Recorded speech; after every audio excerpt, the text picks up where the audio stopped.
หมายสุงค่ะเมื่อได้เป็นวันที่15เดือนธันวาคมที่1ปี2026เป็นวันพฤหัสในตอนในข่าวสายหมอหอมมีข่าวเงาขย้อนมาเปิ้นผ่าปันฟังเตือนถึงปันพี่น้องเฮาเนี่ยค่ะเนาะสั่งว่ามีหมายโฟนอันใดสืบมาหาพี่น้องเฮาค่ะเพราะว่าเนี่ยจึงอย่าไปรับสายล่าๆเนี่ยค่ะเมื่อวันที่12เดือนธันวาคมที่1ปี2026ได้อยู่ที่ห้องการหลงฝ่ายกับสืบกับศาลกสทชเลยออกมาเปิ้นผ่าปันฟังว่าสั่งว่ามีหมายโฟนมีโตโลตั้งหน้า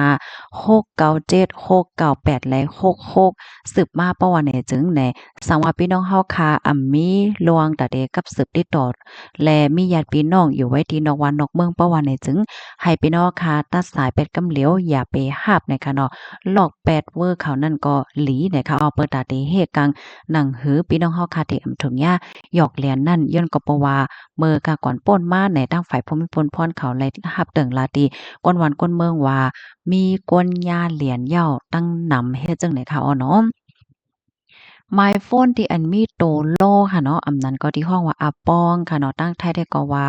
บวกนั่นน่ะเนาะตั้งอังกฤษได้ก็พาสในนั้นค่ะนะอำนั้นก็ตีความใต้ห้องว่าหมายล้อหมายไขขาไปในเนี่ยมันป้องว่าเป็นไมโฟนอันลูกดีต่างเมืองเหี่ยวก็สืบมานั่นค่ะนะเนาะอำนั้นก็เป็นล็อกลายลิงก์ของจุ้มหยอกเหรียญเขาว่าสังว่าเจิ้นได้เฮ็ดให้เขากำนั้นแลให้เฮาค่ะวนไว้ค่ะเนาะว่าเพราะว่าเฮาค่ะมีญาติพี่น้องอำนั้นที่กับสืบไว้นอกเมืองเนี่ยก็อย่าไปรับเนี่ยค่ะเนาะ อำนั้นเพราะว่าญาติพี่น้องเฮาค่ะอยู่ไว้ดีนอกวันนอกเมืองเนี่ยก็ให้เฮาค่ะหมายจื้อเตรียมจื้อไว้นั่นน่ะเนาะก็อย่าพอเฮามาต้วยลงเป็นเตะกับปานมื้อเหลียวในสังว่าเฮาค่ะมีญาติพี่น้องคนรู้จักไว้ดีนอกเมืองเนี่ยก็เปิ้นก็ได้ติดต่อกับสืบกันทางออนไลน์ก็จังแม่นค่ะเพราะว่าสืบโฟนเนี่ยมันก็เสียเงินนำเฮ็ดจังได๋นั่นค่ะน่ะเนาะกำนั้นแลย้อนให้พี่น้องค่ะเขาฟังสติสืบหมอกลาดกันนำเสกำปะยอก็ให้เลยรับรู้ไว้ว่ามีภูมิพลพรอันลงมาที่ห้องการลงปองจึง ว่าได้เป็นฝ่ายวัดไหวฝ่ายหมายมีฝ่ายภูมิพลพรฝ่ายกวดทัดก้นเขาออกเมืองแล้วจังไหนแน่เปิ้นใจเลยว่าเตซึกโฟนเหี่ยวก็มาหา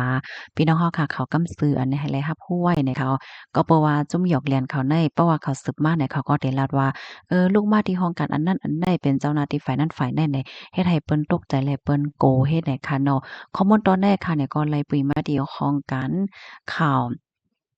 เกี้ยงใหม่ออกไหว้เนี่ยค่ะอ้อนั่นคือพี่น้องค่ะเขาบ่ได้จังไรรับรู้แลจังไรฟังสติกันนำๆนั่นค่ะเนาะก็จะกันสะเปิ้นแพร่แชร์กว่าเซกัมเนี่ยค่ะอันเลไม่ใจนะใน